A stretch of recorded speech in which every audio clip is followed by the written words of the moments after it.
The first video in the series will provide you with an overview of one of the basic tools used in intensive behavioral interventions, the discrete trial. The discrete trial is made up of several distinct components. Nice sitting. Good girl. It begins with the SD, or discriminative stimulus. Do this. Oh, This is the instruction given by the therapist to the child. Next, the therapist either waits for the child to respond or provides some help in the form of a prompt if needed.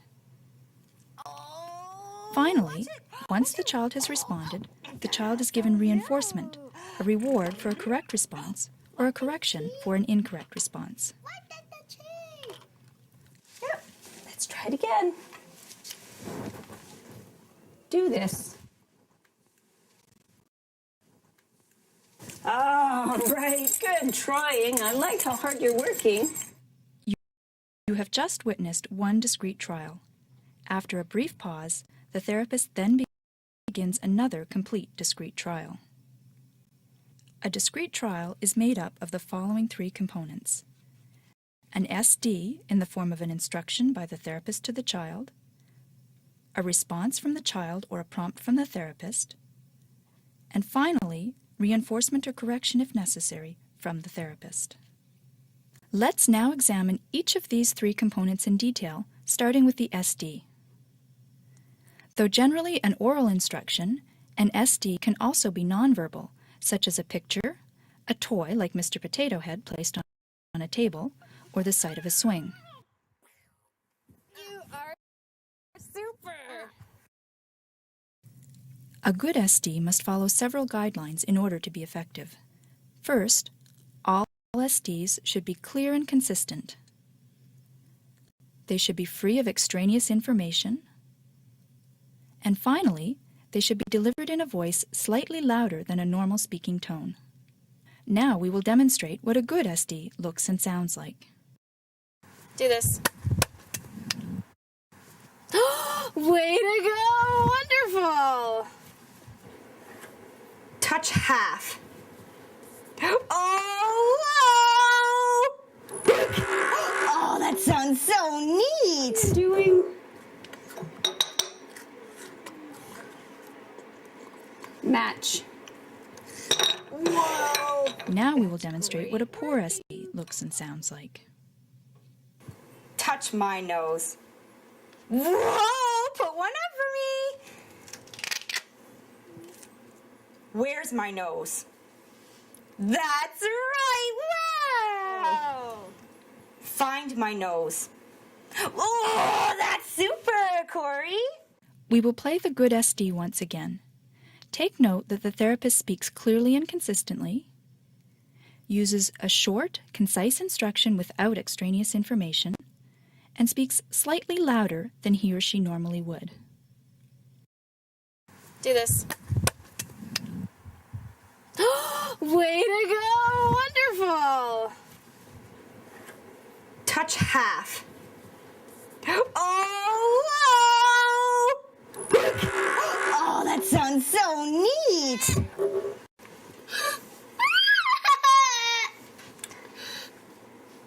Do this. Good girl! Do this.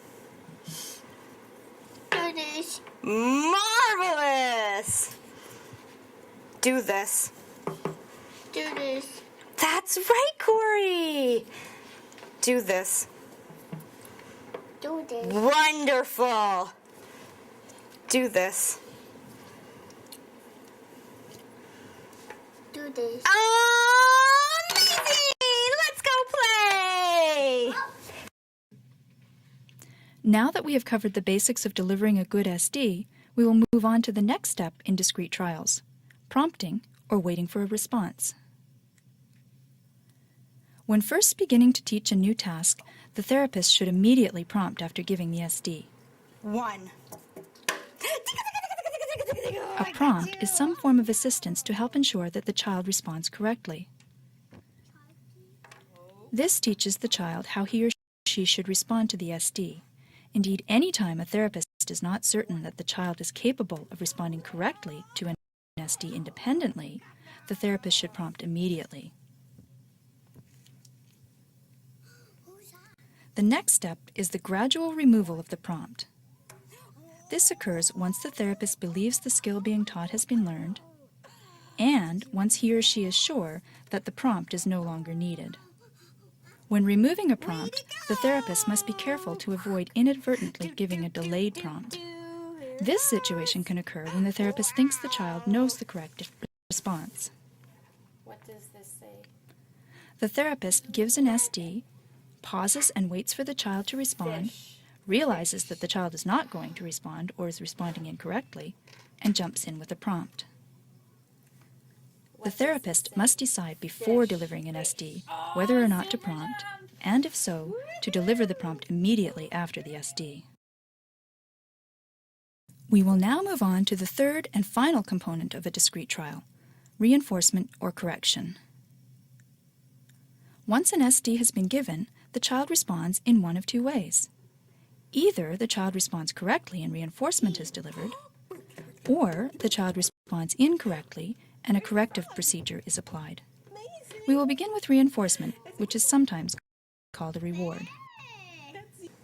When providing reinforcement to a child, there are several key points to keep in mind in order to maximize its effectiveness. First, reinforcement must immediately follow a correct response. Reinforcement is given whether the child responds independently or with the help of a prompt. The second principle of reinforcement is that it should be enthusiastic and involved. If you are excited and enthusiastic when delivering the reward, the child will enjoy the reinforcement more, and that will lead to better learning. Lastly, reinforcement should be varied. If the same stale rewards are used all the time, they will lose their effectiveness. Remember, effective reinforcement is best achieved if given immediately after a correct response by the child, given in an enthusiastic and involved manner, and if the reward is varied. There is one eventuality that we have not yet covered. What happens if the therapist delivers an SD and the child gives an incorrect response? There are two general approaches to dealing with incorrect responses. One which uses an informational no, and one which does not. The traditional approach is to use an informational no. When the child gives the incorrect response, instead of giving a reward, the therapist responds by saying no in a neutral tone of voice. Where does grandma work?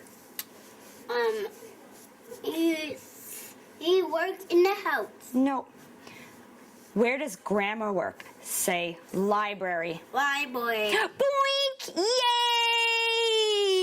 Yay! Let's watch that again. The no is not meant to be aversive or punishing. It is simply meant to provide the neutral information that the response was incorrect and will not be rewarded. Where does grandma work? He works in the house. No. Where does grandma work? Say library. Library. Boink! Yay! Now you get Starburst! The therapist then goes on to give the same SD again, but on that next trial, the therapist prompts the child to ensure that the child gets the response correct. Another approach is to leave out the informational no. With this approach, if the child gives an incorrect response, the therapist pauses a moment without giving reinforcement, but does not say no.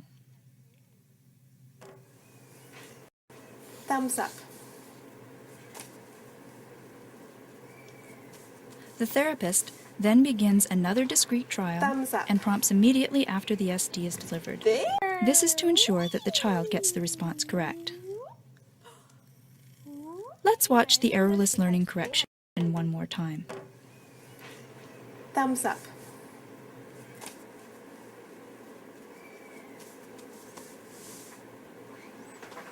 Thumbs up. There.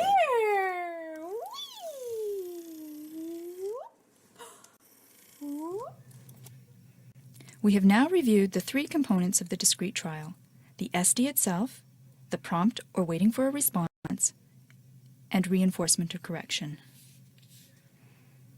The remaining videos in this series will explore these and other topics in detail. We hope that you have benefited from this video and that you will continue to learn as you work your way through the series.